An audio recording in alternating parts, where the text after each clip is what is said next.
નમસ્કાર દર્શક મિત્રો, બોટાદ દસ્તક ન્યૂઝમાં આપનું હાર્દિક સ્વાગત છે। હું છું એલડી મકવાણા। આપ જોઈ રહ્યા છો બોટાદ દસ્તક ન્યૂઝ। હવે પછીના સમાચાર વિગતવાર। 15 વર્ષની દલિત છોકરી પર પોલીસ કર્મીએ બંદૂક બતાવી રેપ કર્યો। 35 વર્ષના પોલીસ કર્મીએ દલિત સગીરાને બંદૂક બતાવી કારમાં લઈ જઈ રેપ કર્યો, પછી ઘર સુધી લઈ જઈ ધક્કો મારી ઉતારી દીધી। જાતિવાદ અને દલિત અત્યાચાર માટે કુખ્યાત ઉત્તર પ્રદેશમાં દલિત અત્યાચારની વધુ એક દર્દનાક ઘટના સામે આવી છે। અહીં એક પોલીસ કર્મીએ 15 વર્ષની એક દલિત છોકરીનું બંદૂકના નાળચે અપહરણ કરી તેના પર બળાત્કાર ગુજાર્યો હતો। એ પછી આરોપી પોલીસકર્મી તેને કારમાં બેસાડી તેના ઘર નજીક ધક્કો મારીને ઉતારીને જતો રહ્યો હતો। જોકે છોકરીના પરિવારે તેનો પીછો કર્યો હતો અને ઝડપી પાડ્યો હતો। ઘટના ઉત્તર પ્રદેશના ફારુખાબાદની છે। અહીં એક 15 વર્ષની દલિત છોકરી પર બળાત્કારનો મામલો પ્રકાશમાં આવ્યો છે।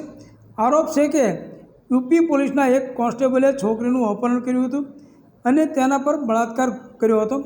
એ દરમિયાન કોન્સ્ટેબલના એક સાથીએ છોકરી પર બંદૂક તાકી રાખી હતી। પીડિતાના પરિવારે થોડા કલાકો પછી આરોપીને પકડી લીધો હતો અને તેને પોલીસને સોંપી દીધો હતો। 11મા ધોરણમાં અભ્યાસ કરતી પીડિતાનું 2 જુલાઈના રોજ અપહરણ કરવામાં આવ્યું હતું। પોલીસમાં નોંધાયેલી ફરિયાદ મુજબ આરોપી કોન્સ્ટેબલ 35 વર્ષનો છે। છોકરીના પિતાએ જણાવ્યું હતું કે તે કારમાં આવ્યો હતો। તેણે પીડિતાને ખેંચીને પોતાની કારમાં બળજબરીથી બેસાડી દીધી હતી, પછી તે તેને અજાણી જગ્યાએ લઈ ગયો હતો, તેના પર બળાત્કાર ગુજાર્યો। જ્યારે પીડિતા બપોર સુધી ઘરે ન આવી ત્યારે તેના પરિવારે તેને શોધવાનું શરૂ કર્યું હતું।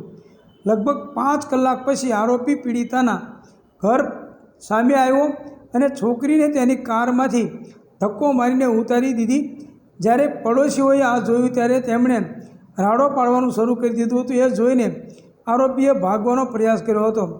છોકરીના પરિવારના લોકોએ મોટરસાયકલ પર લગભગ 200 મીટર સુધી આરોપીની કારનો પીછો કર્યો। એ દરમિયાન સ્થાનિક લોકોએ રસ્તો બ્લોક કરી દીધો। એ પછી આરોપીને પકડી લેવામાં આવ્યો। મીડિયા રિપોર્ટ મુજબ છોકરીના પિતાએ કહ્યું છે કે ડ્રાઈવર ભાગી ગયો, પરંતુ અમે આરોપીને પકડી લીધો છે। સાંજે તેને પોલીસને સોંપવામાં આવ્યો છે। આ કેસમાં બળાત્કાર, અપહરણ અને પોક્સો તેમજ SC/ST એક્ટની સંબંધિત કલમો હેઠળ FIR નોંધવામાં આવી છે। ADDSP સંજય કુમારના જણાવ્યા પ્રમાણે આરોપી કોન્સ્ટેબલની ધરપકડ કરવામાં આવી છે અને ગઈકાલે 3 જુલાઈએ સસ્પેન્ડ કરવામાં આવ્યો છે। છોકરીને મેડિકલ તપાસ માટે મોકલવામાં આવી છે। ત્યારબાદ પોલીસ તેનું નિવેદન નોંધશે। DSP કક્ષાના અધિકારીઓ આ મામલાની તપાસ કરી રહ્યા છે। દર્શક મિત્રો, અહીંયા બોટાદમાં તો ઉલટું છે, પોલીસ ગુનો કરે અને સજા છોકરીઓને થાય છે, એવું પણ ગુજરાતમાં બની રહ્યું છે। Botad Dastak news, LD Makwana, Botad.